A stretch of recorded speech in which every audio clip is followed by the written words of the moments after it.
नमस्कार दोस्तों, इस वीडियो में जिस स्टॉक के बारे में हम बात करने वाले हैं उसका नाम है जी एंटरटेनमेंट एंटरप्राइजेस लिमिटेड, जिसको हम शॉर्ट में जील के नाम से जानते हैं। ये स्टॉक 142 के प्राइस पे ट्रेड कर रहा है। मार्केट में आज इसने 2.29% का डाउन मूव दिया था। मार्केट कैप हो गई इसकी 13,671 करोड़ की। प्रोमोटर होल्डिंग इसकी काफ़ी कम है, 3.98% है। बुक वैल्यू इसकी 113 है। तो बुक वैल्यू से ये स्टॉक थोड़ा सा ही ऊपर ट्रेड कर रहा है। डिविडेंड यील्ड इसकी 0 है। डिविडेंड ये स्टॉक देते हैं, फेस वैल्यू इसकी 1 है। अभी के लिए शॉर्ट में देखें तो ये स्टॉक ने दिया था 2 दिन पहले हमें 50 DMA को गोल्डन क्रॉस प्राइस ने, एंड अब फिर से 50 DMA जो है डेथ क्रॉस दे चुका है। 50 DMA को प्राइस ने फिर से डेथ क्रॉस दे दिया है। होपफुली जल्दी ही गोल्डन क्रॉस मिलेगा, क्योंकि अब काफ़ी पुराना मसला इनका सॉल्व हो चुका है। पी रेशो की बात करें तो पी रेशो मीडियन से थोड़ी सी ऊपर है 5 ईयर्स के टाइम स्पेन पे, एंड 1 मंथ पे देखें तो अगेन मीडियन से बिल्कुल छोटू सी ऊपर है।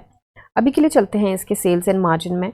सेल्स एंड मार्जिन में देखिए इसका ग्रॉस प्रॉफिट मार्जिन तो 100 पे इंटैक्ट है। सेल्स क्वार्टर ऑन क्वार्टर थोड़ी सी डिक्रीज हुई थी, कुछ खास इसका सेल्स का नहीं रहा था। एंड वैसे अगर देखें तो इसका रिजल्ट काफ़ी अच्छा आया था, चाहे वो ईयर ऑन ईयर हो चाहे वो क्वार्टर ऑन क्वार्टर हो, तो नेट प्रॉफिट इसका काफ़ी अच्छा आया था। सेल्स में बिल्कुल हल्का सा जंप यहाँ पे देखने को, डाउन जंप देखने को मिला था। एक्सपेंसेस भी कम हुए थे कंपैरेटिवली। ऑपरेटिंग प्रॉफिट भी काफ़ी अच्छा आया था। एंड अदर इनकम जो है वो नेगेटिव में रही थी। एंड इंटरेस्ट जो है वो 1 करोड़ कम रहा था। एंड डिप्रिसिएशन भी इन्होंने 1 करोड़ कम डाली थी। तो बेसिकली ओवरऑल देखें तो नेट इसका अच्छा रहा था। एंड अर्निंग पर शेयर जो है वो बहुत अच्छे तरीके से मेंटेन इन्होंने किया हुआ है। 0.14 था पहले लास्ट क्वार्टर में, एंड 1.23 है। एंड ईयर ऑन ईयर देखें तो बहुत अच्छा जंप देखा गया था रिजल्ट में। तो एंड साथ के साथ इनका मसला भी ये पुराना सा वो सॉल्व हुआ है। तो अभी के लिए ज़रूर यहाँ पे थोड़ा सा हिकअप देखने को मिल रहे हैं, बट मुझे लगता है कि लॉन्गर रन में कुछ अच्छा कर सकता है ये स्टॉक। तो अभी के लिए हम इसके चार्ट पे आ गए हैं। चार्ट पे देखिए सबसे पहले तो RSI 51.77 पे है। कल जो हमने एनालिसिस करी थी उसमें हमने बात करी थी कि RSI को थोड़ा सा नीचे जाके सपोर्ट है, एंड RSI बिल्कुल अपने उस सपोर्ट पे है। सो लेट्स सी अपने सपोर्ट को रिस्पेक्ट करता है या यहाँ से नीचे जाता है। वैसे तो मुझे रिवर्सल के चांसेस यहाँ पे लग रहे हैं।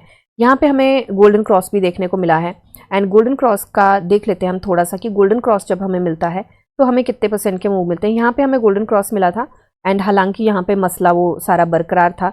तो यहाँ पे गोल्डन क्रॉस मिलने के बाद हमें जो जंप देखने को मिला था वो लगभग 20% के आसपास का जंप देखने को मिला था। तो यहाँ पे भी हमें गोल्डन क्रॉस मिला है। लेट्स सी अब 20% का हमें जंप मिलता है गोल्डन क्रॉस के बाद या नहीं मिलता है। वैसे हम जो टारगेट लेके चले हैं 15th एंड 20th सितंबर के बीच के, वो हम 165 के टारगेट लेके चले हैं। हमें उस टारगेट को अचीव करने के लिए अब थोड़ा ज़्यादा हो गया है, क्योंकि 2.29% नीचे गिर गया है। तो 16% के मूव के आसपास की ज़रूरत है। सो थोड़ा सा एनालाइज कर लेते हैं कि ये टारगेट सही भी हैं या नहीं है। अब सबसे पहले करेंगे हम वॉल्यूम की बात। वॉल्यूम देखिए हमने पहले भी बात किया था कि स्टॉक में वॉल्यूम एक दिन बड़ा अच्छा आता है और फिर बिल्कुल गायब हो जाता है।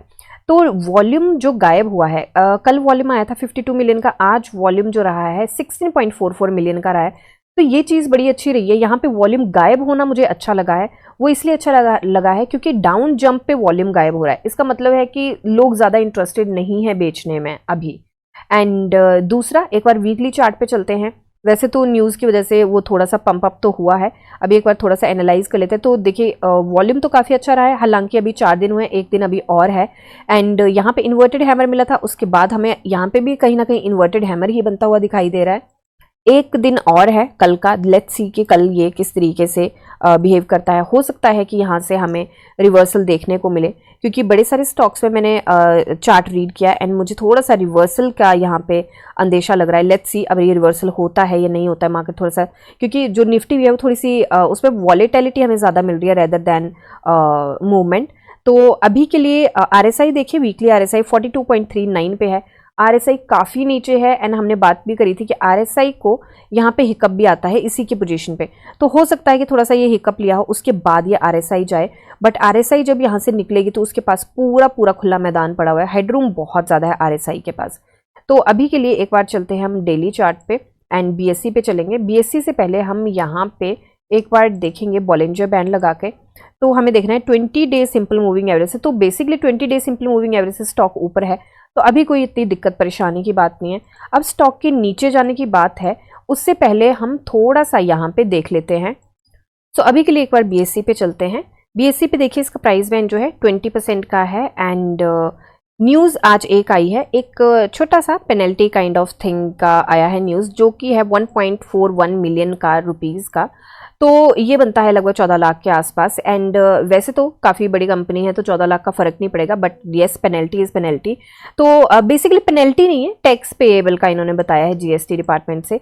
तो बेसिकली इन्होंने यहाँ पे बोला कि कंपनी के there is no material impact on the financial and operations और other activities of the company. तो बेसिकली कोई फर्क नहीं पड़ेगा, बट इन्होंने बोला है कि हम इसके ऊपर थोड़ा एक्शन लेंगे। तो अभी के लिए बेसिकली यही न्यूज़ है, इतना कुछ इफेक्ट डालने वाली न्यूज़ है नहीं बेसिकली ये। यहाँ पे डिलीवरी परसेंटेज की बात करें 37.20% गया है। तो डिलीवरी परसेंटेज बुरा नहीं बोल सकते, ठीक ठाक गया है, क्योंकि डाउन मूव ही हमें मिल रहा है। एक तो ये अच्छी बात है कि शॉर्टर्स इतने ज़्यादा इंटरेस्टेड नहीं है, हालांकि शॉर्टर्स का दबाव ज़रूर है, बट वॉल्यूम काफ़ी कम आ रहा है। तो हो सकता है कि यहाँ से हमें रिवर्सल जल्दी ही मिले।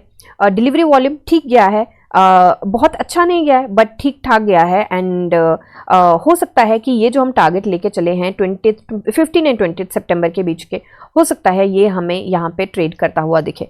अब कल फ्राइडे है, कल जो भी मार्केट में होगा, चाहे वो डाउन मूव मिले चाहे मार्केट में मूवमेंट हमें मिले, फिर वीकेंड आ जाएगा तो वीकेंड की वजह से थोड़ा सा इमोशन जो होते हैं वो दब जाते हैं। तो बेसिकली हमें मंडे को ही क्लियर पिक्चर मिलेगी, बट कोई न्यूज़ आ जाती है, कुछ हो जाता है तो उससे भी हमें थोड़ा सा आइडिया ज़रूर लग जाएगा। तो अभी अगर फ्रेश एंट्री की बात करें तो ट्रेडिंग व्यू का तो यहाँ पे सेल का है टेक्निकल एनालिसिस। मुझे लगता है ये हो सकता है 3 ब्लैक क्रॉस बनाए। तो 3 ब्लैक क्रॉस बनाता है तो मुझे लगता है कि यहाँ पे 138 के आसपास से ये रिवर्सल ले सकता है, और अगर 138 के आसपास हमें ये स्टॉक दिखा तो मुझे लगता है वो काफ़ी अच्छा एंट्री पॉइंट हो सकता है। अभी के लिए हमारा ये सपोर्ट भी काफ़ी स्ट्रांग है, जो कि है 140.46 का। तो ये सपोर्ट भी हमारा काफ़ी स्ट्रांग है। 140.46 में लेके चली हूँ, बट मैंने हमेशा बात करी है कि सपोर्ट एंड रेजिस्टेंस जो होते हैं उनकी हमेशा एक रेंज होती है, कभी कोई एक सिंगल नंबर नहीं होता है। तो मैं हमेशा बोलती हूँ कि थोड़ा सा ऊपर नीचे अपने एपेटाइट के अकॉर्डिंग स्टॉप लॉस लेके चलें, क्योंकि किसी का stop loss opportunity stop loss होगा, किसी का बिल्स पेमेंट स्टॉप लॉस होगा, किसी का स्टॉप लॉस एक्चुअल में हिट कर जाएगा। तो स्टॉप लॉस जो है वो आप ही डिसाइड कर सकते हैं, मैं सपोर्ट बता सकती हूँ कौन से हैं। तो यहाँ पे ये हो सकता है कि यहाँ पे हमें रिवर्सल देखने को मिले, और अगर इस पॉइंट के आसपास देखा 138 के आसपास, तो मुझे लगता है अच्छा एंट्री पॉइंट हो सकता है लॉन्ग टर्म के लिए, लॉन्गर रन के लिए। लॉन्ग टर्म के लिए, लॉन्गर रन का मतलब है कम से कम 3 मंथ्स के लिए, 1 क्वार्टर का तो कम से कम लेके चलें। एंड लॉन्ग टर्म के लिए तो फिर आपको पता ही है कि टेक्निकल टर्म्स में 1 ईयर होता है कम से कम। तो ये मेरी एनालिसिस है, कोई बाई सेल होल्ड की रिकमेंडेशन नहीं है, बट येस यहाँ पे अगर वॉल्यूम स्पाइक अप करता है तो हमारा एंट्री पॉइंट अगेन बहुत अच्छा बन सकता है। अभी के लिए ये जो रेजिस्टेंस है 145.67 की, ये काफी स्ट्रांग है। इसको अगर ब्रेक करके ऊपर सस्टेन कर जाता है तो भी हमारा एंट्री पॉइंट बनता है। एंड ये वाली जो रेजिस्टेंस है जिनको बहुत सेफर साइड चलना है तो 152.42, तो 153 के ऊपर जैसे ये सस्टेन कर जाएगा तो एक काफ़ी स्ट्रॉन्ग एंट्री पॉइंट बनता है, जो कि हम एक कॉन्फिडेंस के साथ यहाँ पे एंट्री बना के चल सकते हैं। ठीक है, तो ये मेरी एनालिसिस है, कोई बाई सेल होल्ड की रिकमेंडेशन नहीं है।